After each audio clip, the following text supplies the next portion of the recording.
Crispy, meaty, and spicy salt and pepper mushroom. The star for today's show, oyster mushroom. Combine flour, 5-spice powder, white pepper, and water. Then mix. Dip the oyster mushroom into wet batter, then into panko breadcrumbs. Like this.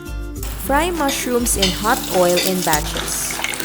While the mushrooms are cooking, add 5-spice powder, salt, and white pepper in a bowl for sprinkling.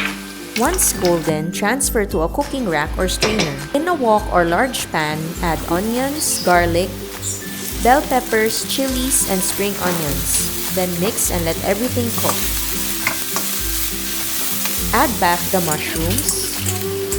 Then sprinkle the spices, salt, and mix until everything's well coated. All done. Thank you for watching and happy cooking!